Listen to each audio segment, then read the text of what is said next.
नमस्कार, जय हिंद, जय भारत।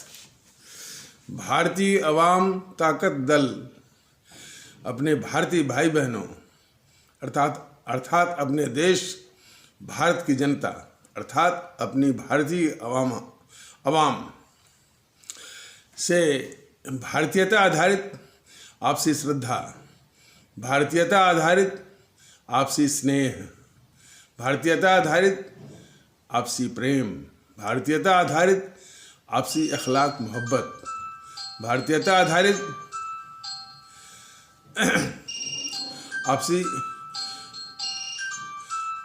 आपसी सहयोग,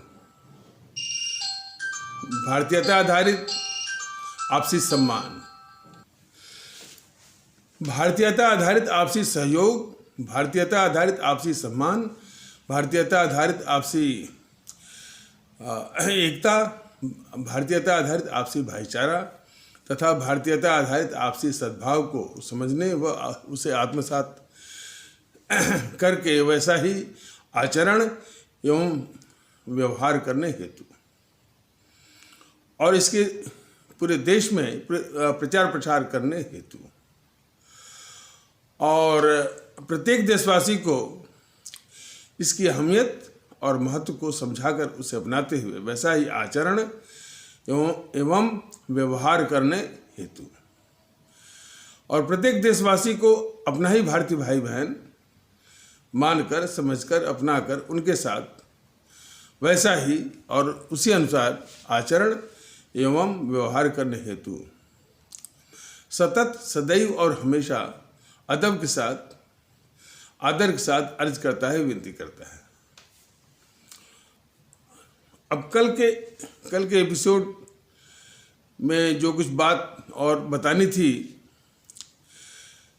कि इस जेएनपीसी ने अपने शासनकाल में किस तरह के दृष्टिकोण को जन्म दिया है भारतीय जनमानस में, उसका कुछ नज़रिया पिछले एपिसोड में बताया गया था। और ये नज़रिया इसलिए इस नज़रिए की जानकारी हर एक भारतीय भाई बहन को जानना इसलिए ज़रूरी है कि भारतीयता का माहौल जो कि इस देश के लिए बहुत आवश्यक और ज़रूरी है, जो देश यानी जिन स्थितियों से गुजर रहा है, तो उसमें भारतीयता के माहौल को लाने में या उसका प्रचार प्रसार करने में इस तरह का दृष्टिकोण जो है बहुत ही बाधक हो रहा है। तो उसका दूसरे नमूने के विषय में ये पेश की जा रही है। कोरोना की बात आई तो ये भारतीय जनता दल की ओर से मैंने किसी मजमे में ये बताया गया कि भाई जो मतलब कि जो देश और जो समाज अनुशासित रहा वो कोरोना से बहुत जल्दी बाहर हो गया और हमेशा के लिए बाहर हो गया। तो न्यूजीलैंड विश्व का पहला देश है जिसने पूरी तरह से उस अनुशासन का नियम का पालन किया और कोरोना से बाहर हो गया। दक्षिण अमेरिका का भी कोई देश है, दक्षिण अमेरिका जो महाद्वीप है उसका कोई देश है, उसने भी इसी तरह से पालन किया, बाहर हो गया। और जिस देश की जनता या लोग जितने भी उच्छृंखल रहे, उदंड रहे, अनुशासनहीन रहे, वो कोरोना की मार को झेल रहे हैं। अमेरिका को देख लीजिए, यूरोप में भी देख लीजिए, भारत में भी कुछ लोग सिखा रहे थे कि भाई ये तो अल्लाह की देन है और अल्लाह ही वो उसको ठीक करेगा। और अनुशासनहीनता के ये केंद्र हैं दिल्ली और मुंबई, ये कोरोना को जन्म भी दे रहे हैं और देश में ये फैला भी रहे हैं। तो जब ये बात बताई गई तो अनुशासन की आवश्यकता को मतलब कि उसके विरोध में या उसके महत्व को कम करने के लिए वो तर्क किसी ने ये दिया कि ये कोई सज्जन थे, बहुत अनुशासित थे, घर से बाहर निकलते नहीं थे और पहले दिन ही निकले और पेट्रोल पंप पर उनको कुछ पेट्रोल भरवाना था और उनको कोरोना हो गया। लेकिन इसके आगे वो जिस बात को छिपा ले गए कि जो पेट्रोल पंप का स्टाफ जिसने कोरोना फैलाया होगा, मैंने उनके अनुसार जो जो जैसा कि बता रहे थे, वो तो अनुशासनहीन था ना।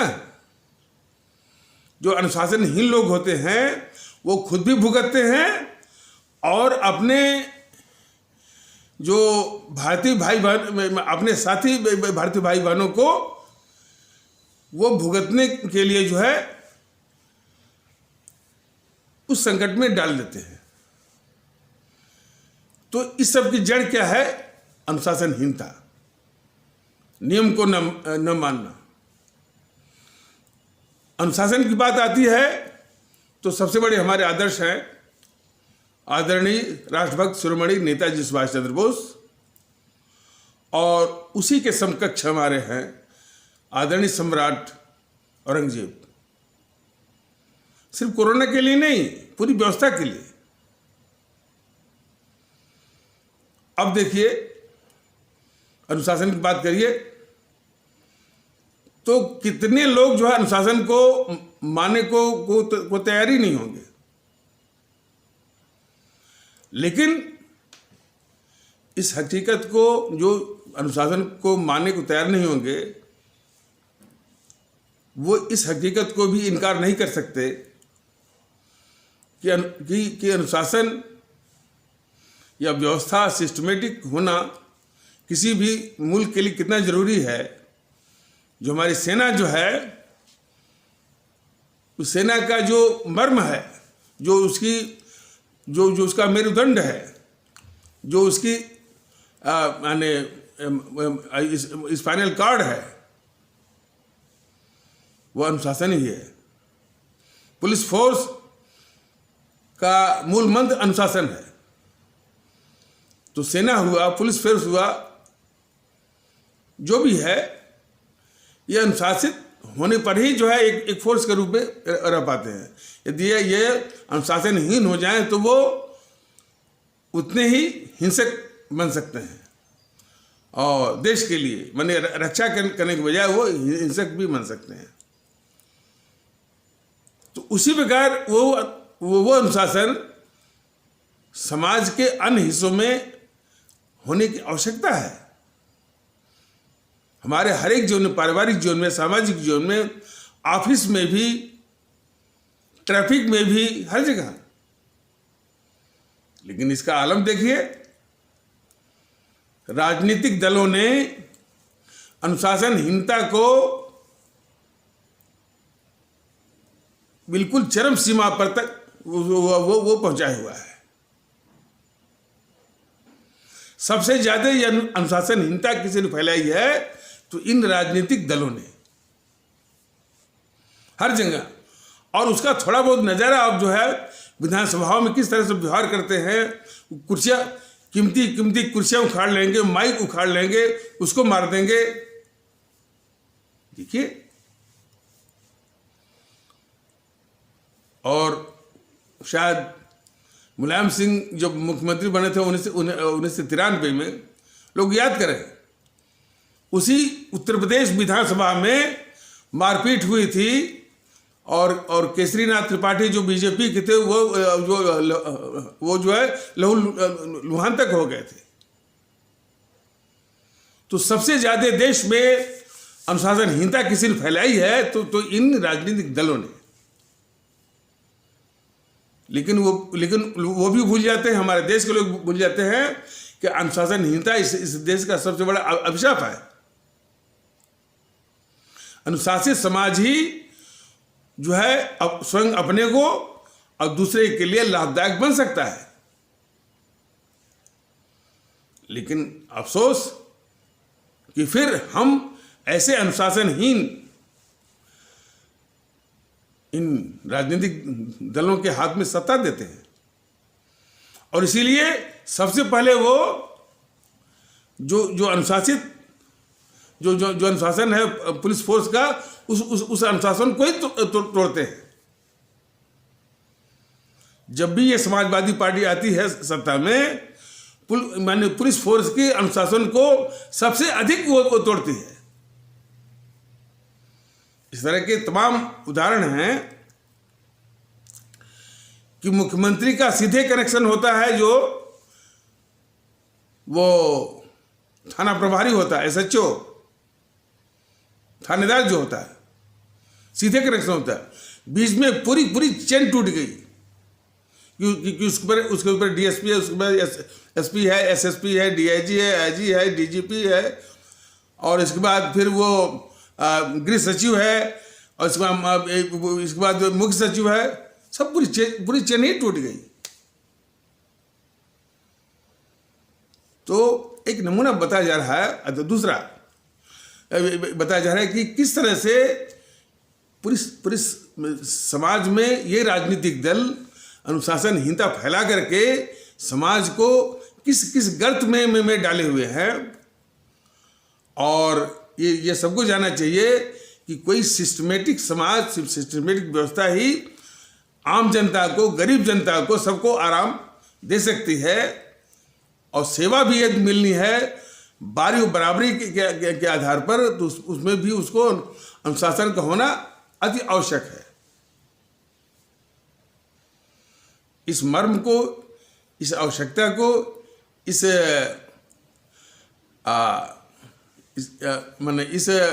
तत्व को हर एक भारतीय भाई बहन को समझना पड़ेगा।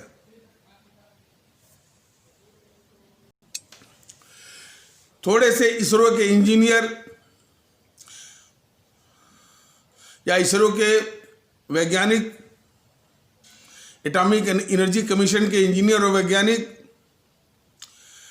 जो कंस्ट्रक्शन में या निर्माण में लगे हुए इंजीनियर और टेक्नीशियन, जैसे कि रेलवे लाइन बिछाई जा रही है जम्मू कश्मीर में, और जो चनाब जो पुल बन रहा है, विश्व का सबसे ऊंचा पुल बन रहा है, हमारे देश के इंजीनियर टेक्नीशियन विश्व में मैंने रेलवे पुल का एक कीर्तिमान स्थापित कर रहे हैं कि विश्व का सबसे ऊंचा रेलवे का पुल का निर्माण हो रहा है।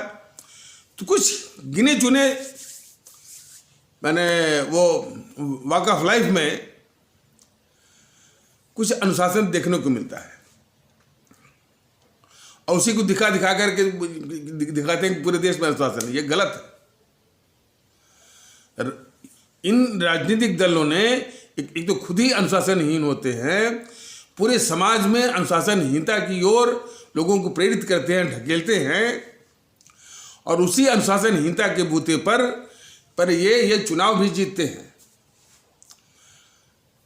चुनाव आयोग की उपस्थिति बिल्कुल नहीं दिखती है, थोड़ा सा पुलिस वगैरह दिखती है, लेकिन किस तरह से वो कोई जाकर देखे, पूरी अनुशासनहीनता है। और दूसरी जो सबसे घातक इनकी जो सोच है समाज के खिलाफ, इस देश के खिलाफ, ये सोचते हैं कि यदि व्यवस्था अनुशासित हो जाए, सिस्टमेटिक हो जाए, मतलब कि वो प्रणालीबद्ध हो जाए, यदि हो जाएगी तो हमारी जनता का काम स्वतः अपने आप खुद ब खुद वो होता जाएगा, अपने आप जो है वो होता जाएगा। किसी के दखल की आवश्यकता उसमें नहीं पड़ेगी, किसी के चेहरे की आवश्यकता नहीं पड़ेगी। तो जब ये स्थिति मान लीजिए ऐसी स्थिति है कि जनता का काम खुद हो रहा है, अपने आप हो रहा है, सिस्टम के द्वारा हो रहा है, तो फिर इन नेताओं को पूछेगा कौन? इनकी पूछ तो तब होती है ना कि सिस्टम चरमराया हो, हर एक काम चाहे छोटा काम चाहे बड़ा काम के लिए जो है उस नेता का चक्करबारी है, उसके दरबार की शोभा बढ़ाई है। तो यही उसके नेतागिरी की ताकत है। तो जिसमें ये व्यवस्था सिस्टमेटिक हो जाएगी, अनुशासित हो जाएगी, प्रणालीबद्ध हो जाएगी, तो उनकी जो उनके अनुसार जो उनकी नेतागिरी है खत्म। तो कभी नहीं चाहेंगे कि व्यवस्थाएं अनुशासित हों, व्यवस्थाएं जो प्रणालीबद्ध हो, सिस्टमेटिक हो, अराजकता का माहौल रहे, सिस्टम चरमरा रहा, रपचड़ रहे। ये उनकी मूलभूत मंशा उनकी है, राजनीतिक दलों की। लेकिन अफसोस इस बात की है कि हम ऐसे ही राजनीतिक दलों को के हाथ में सत्ता दे रहे हैं।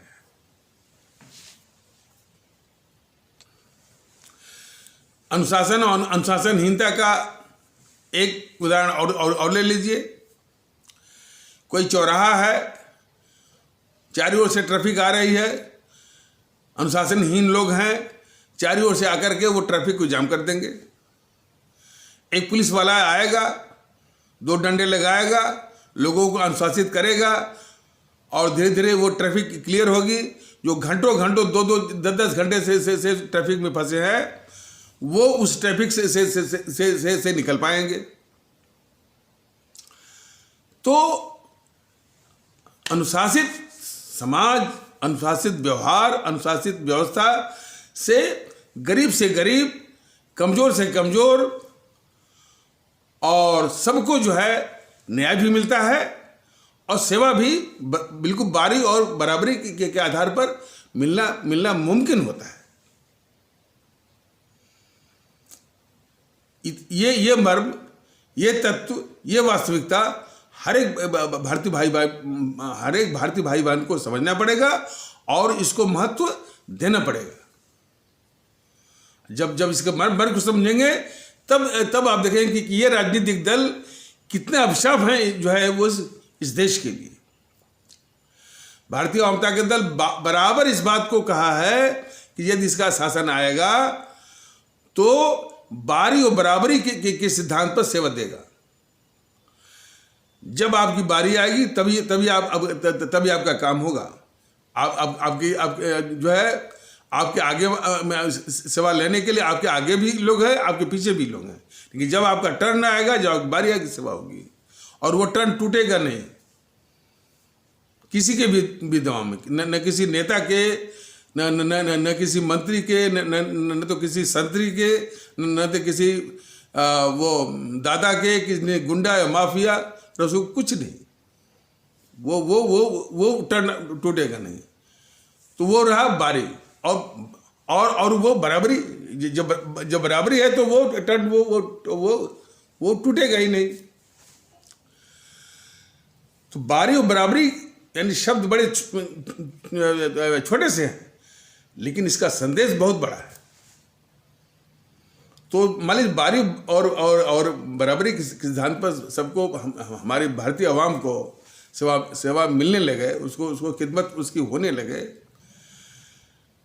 तो निश्चित है कि जो तथाकथित नेता हैं, नेता लोग हैं, उनको कोई पूछेगा ही नहीं। और भारतीय जनता दल बिल्कुल प्रसन्न है। हमारे किसी भी नेता को, हमारे किसी भी कार्यकर्ता के पास ये जनता अपने दुख के लिए जाकर लाइन लगाए और उनके दरबार की शोभा बढ़ाए, ये हरगिज इसके पक्ष में नहीं है। हमारे भारतीय जनता दल के कार्यकर्ता, पदाधिकारी जो भी है, जो भी उनको काम करना है चुपचाप करना है, बगैर किसी दिखावे के करना है और जनता की सेवा जो है बारी और बराबरी के सिद्धांत पर मिलती रहे। जब उनको सेवा मिलेगी वो खुद समझ जाएंगे कि सेवा जो है किस आधार पर मिल रही है और किस माहौल के कारण मिल रही है। किसी नेता का की जो है वो लाइन लगाने और दरबार की शोभा बढ़ाने से लाख गुना बेहतर है कि हम ऐसा माहौल दें कि बगैर किसी नेता के दखल के, सिफारिश के, वो सेवा उसको अपने आप मिलती रहे। भारतीय जनता दल की मूलतः विचार इसी पर आधारित है। तो भारतीय जनता के दल ने बराबर अनुशासन की, सख्ती की और निष्पक्षता की, हमेशा जो है इसकी पैरवी की है और आज भी उन विचारों पर बिल्कुल दृढ़ भी है, कायम भी है।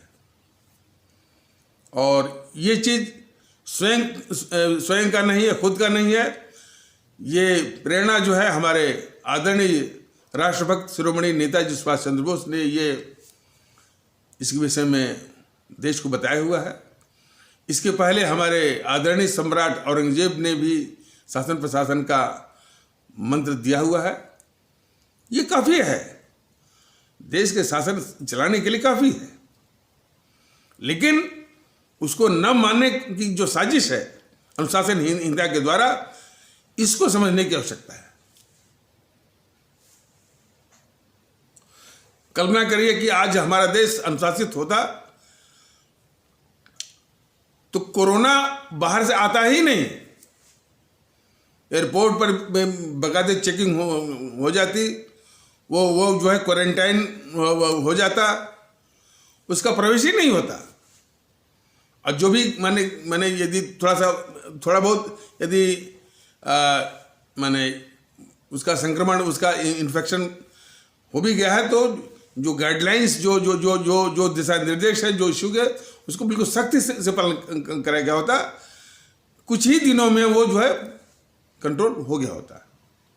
ये सिर्फ जो है जो फैला है अनुशासनहीनता को बढ़ावा देने वाला ये केजरीवाल, उधर जो है वो उद्धव ठाकरे। अब हम किस केजरीवाल को हम क्या बोलें? कोरोना से संक्रमित हमारे भारतीय भाई बहनों की जान जा रही है, वो लाशें बिछ रही हैं और ये मुस्कुरा रहा है वो टेलीविजन पर। लोग इसे पूछें कि भाई तुम्हारी मुस्कुराहट जो है किस पर है? हमारे भारतीय भाई बहनों की लाशों पर है। लोग पूछते नहीं हैं, ये टेलीविजन वाले भी उनसे पूछते नहीं हैं। तो टेलीविजन वाले भी उसी में शामिल हैं, उनको पैसा मिला हुआ है। या नहीं पूछ रहे हैं कि भाई कि डेली जो है 100 लोग 50 लोग जो है वो कोरोना के कारण जो है जिनकी मौत हो रही है, तब भी वो मुख्यमंत्री बना हुआ है और टेलीविजन पर आकर वो मुस्कुरा रहा है। किस लिए हंस रहा है भाई? लोगों की मौतों पर। और इसी का जोड़ीदार है वो बैठा हुआ है महाराष्ट्र में उद्धव ठाकरे। और उद्धव ठाकरे किसके बूते पर बैठा हुआ है? जेएनपीसी के बूते पर। तो पूरा जो माहौल जो है अनुशासनहीनता का है और देश के दुश्मनों का है। लेकिन सिर्फ इतना ही सोच लेने से काम नहीं बनता है। इन देश के दुश्मनों को हम सत्ता दे रहे हैं ना। दिल्ली के लोगों ने इस केजरीवाल को, जो कि कोरोना का जो कहर दे रहा है दिल्ली वासियों को, इसके पहले भारत तेरे टुकड़े होंगे, इंशाअल्लाह भारत की बर्बादी तक जंग जारी रहेगी, जिसने नारा लगवाया कन्हैया कुमार ने, उसके साथ खड़ा हुआ था ये गद्दार केजरीवाल। लोगों ने इसका विचार नहीं किया। कैसे लोग हैं दिल्ली के हमारे भारतीय भाई बहन कि इसका जरा भी विचार नहीं किए और क्या तर्क देते हैं कि मुफ्त बिजली मुफ्त पानी। इस तरह की मानसिकता कि हम मुफ्त बिजली मुफ्त पानी के आधार पर हम गद्दार को, जो देश के दुश्मन को हम जो है सुन रहे हैं, उस मानसिकता को धिक्कार है।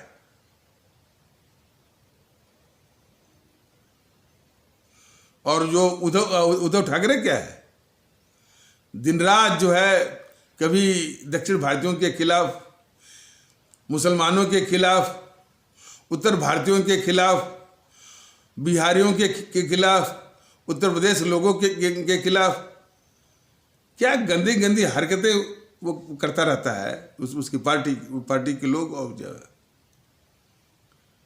और ऐसे लोगों को वोट मिलता है। तो दुखड़ा असल यहाँ है, जो उन ऐसे देश के दुश्मनों को, समाज के दुश्मनों को जो वोट मिलना ही सबसे बड़ा दुखड़ा है। इस बड़ी समस्या को समझना पड़ेगा।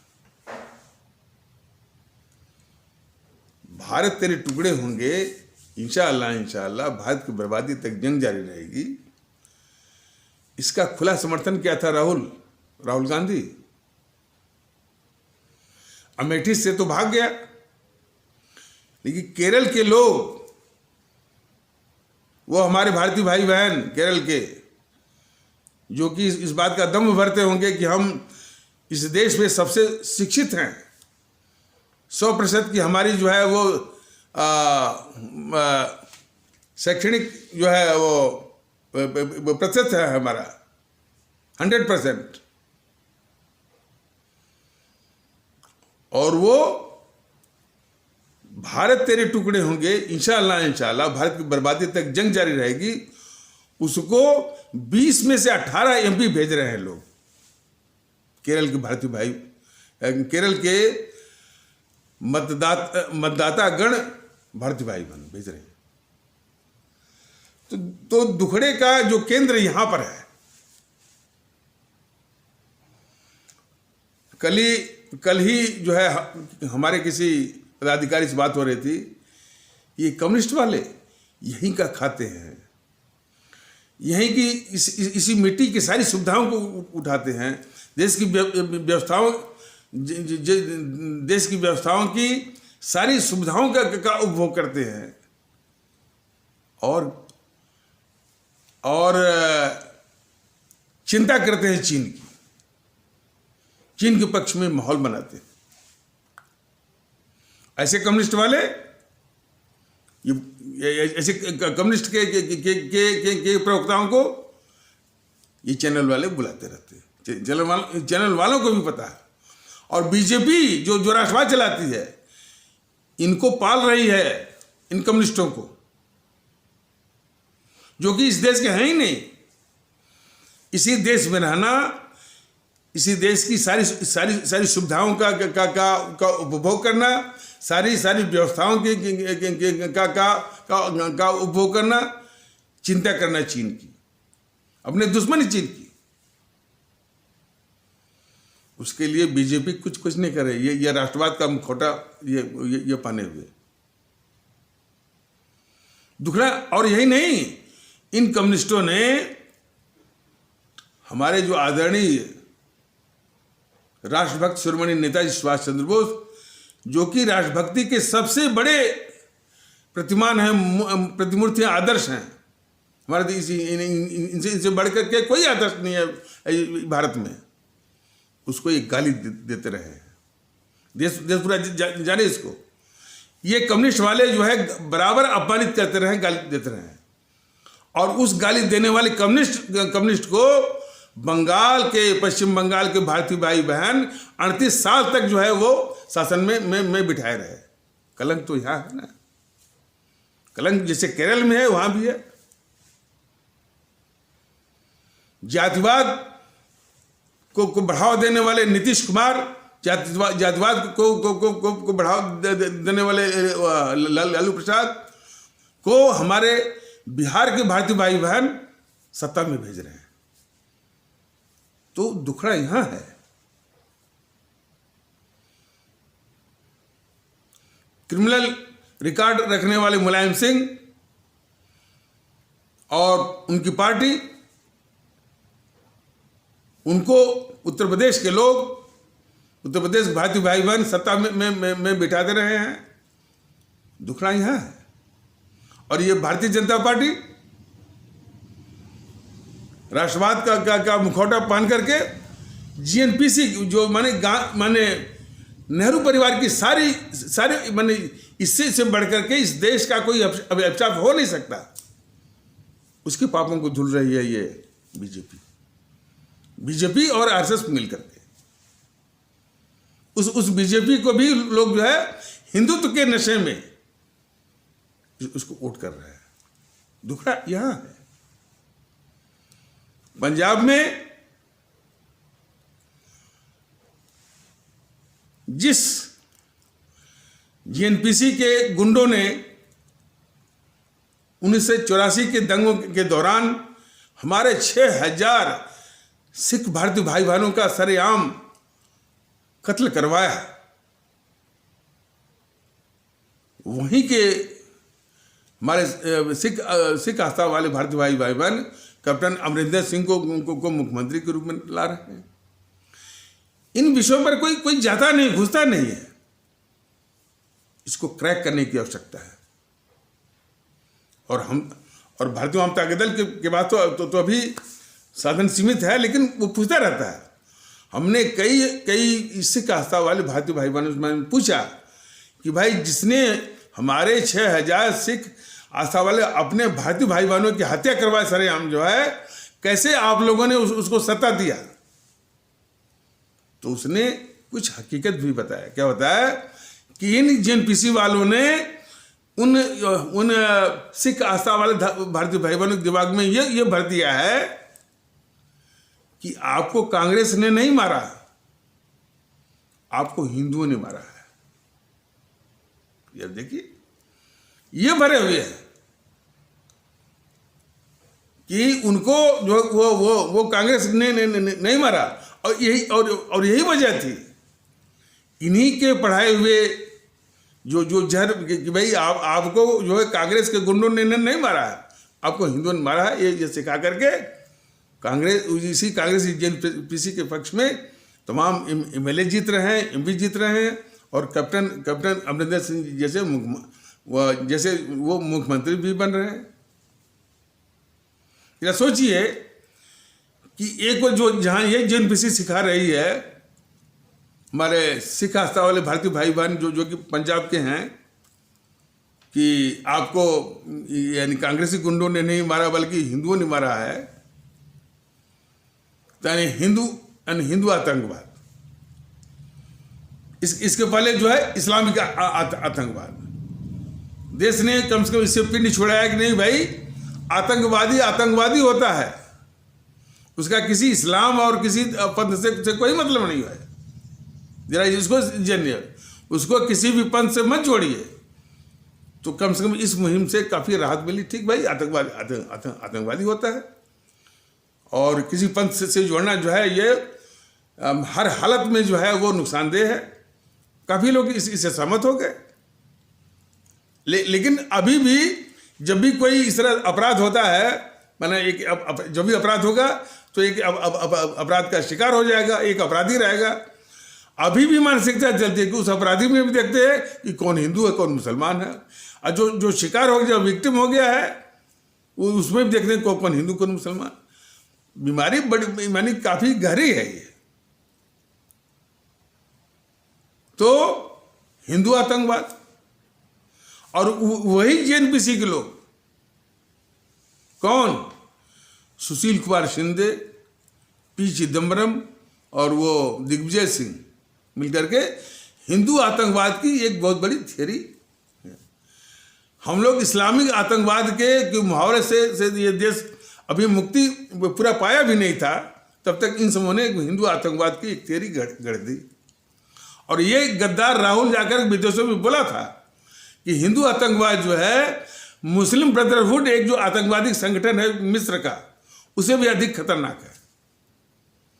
और फिर ये इतना चालबाज किस्म का है राहुल जो है, जब चुनाव आता है 5 साल बोलेगा हिंदू आतंकवाद हिंदू आतंकवाद, जब चुनाव आएगा तब ये मंदिर में घुस जा करके जो है झाल बजाता है ये, और कोट के ऊपर जो है वो जनेऊ पहनता है। ऐसे को भी हमारे भारतीय भाई बहन वोट कर रहे हैं। अभी तो ये सारी बातें मैंने यूट्यूब के माध्यम से बताई जा रही है। ये संदेश लोगों तक पहुंचाया जाए तभी इसकी सार्थकता बढ़ जाएगी।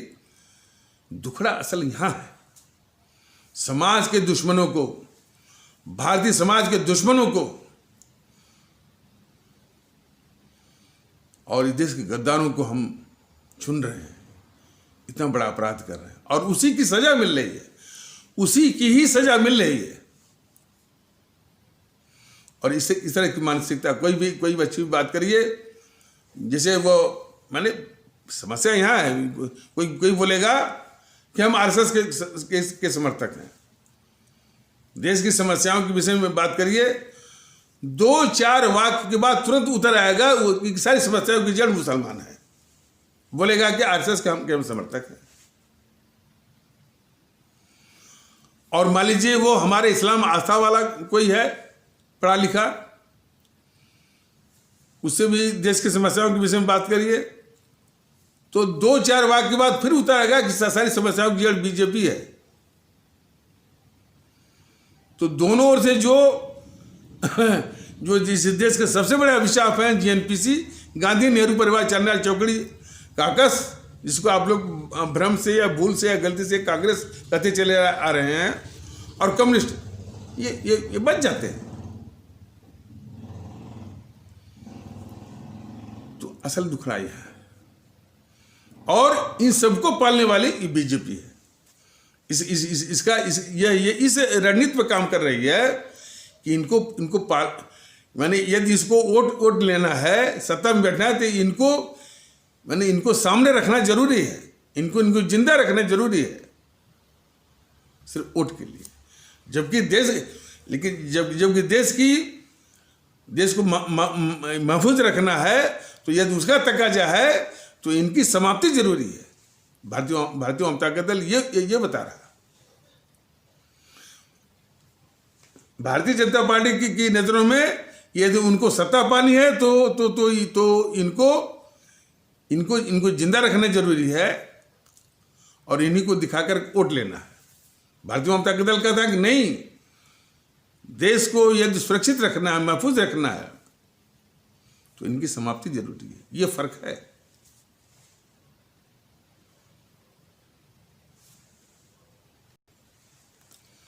मोदी जी के शासनकाल में जितने भी देश विरोधी ताकतें हैं, वो कितनी तांडव कर रही हैं, यह देश देख रहा है। ऊपर से सब कहते हैं कि 56 इंच का सीना, फलाने ठिकाने, ये सब बकवास साबित हो गया है। देश विरोधी, सबसे बड़ा देश विरोधी तंजीम यह है आपका, ये जेएनपीसी। जेएनपीसी के सारे आरोप को झेल रहे हैं। देखिए ना, राफेल के मामले में ये पूरे देश में झूठ बोलता रहा राहुल, चौकीदार चोर है, चौकीदार चोर। एक बार भी मोदी के सिपा सालारों या उनके चाटुकार मंडली के द्वारा नहीं निकला कि भाई चोर तो तुम हो, तुमने इस देश को लूटा है। अच्छा, और दूसरी बात है कि एक आदमी, कोई भी कह सकता है कि महोदय आप बोल क्यों रहे हो, सत्ता तो आपके हाथ में है, क्यों नहीं ये साबित कर दिया कि ये चोर हैं। मोदी ने मैंने हमेशा इससे बचते रहे कि ये जेएनपीसी साबित ना हो कि ये चोर है। पूरे मैंने इनके शासन के कितने साल हो गए, करीब 6.5 साल तो हो ही गए।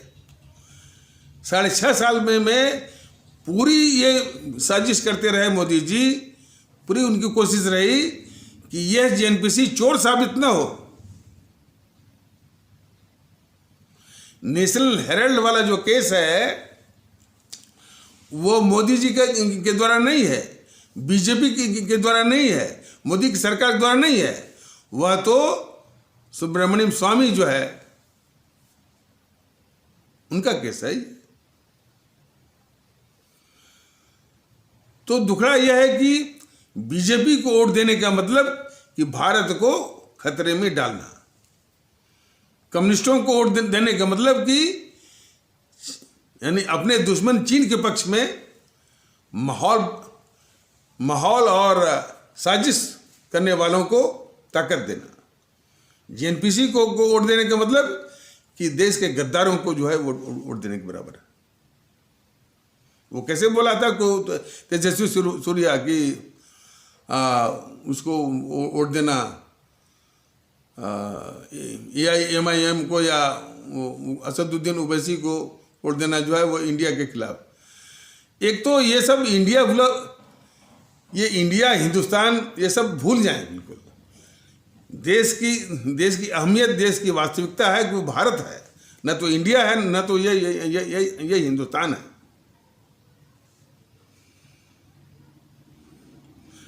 बीजेपी को वोट देने का मतलब कि इस देश को खतरे में डालना, देश विरोधी ताकतों को की रक्षा करने वाले और देश को खतरे में डालने वाले बीजेपी को वोट देने का मतलब है कि देश को बहुत खतरे में डाल देना।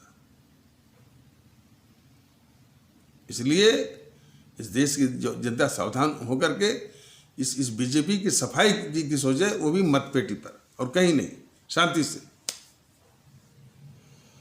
इसके लिए भारतीय जनता दल आप आदरणीय भारतीय भाई बहनों के बीच में आएगा और भारतीय एकता के आधार पर, और भारतीय एकता माने बराबरी, कोई भेदभाव नहीं, सभी लोग इस देश के हमारे भारतीय भाई बहन हैं। That's all.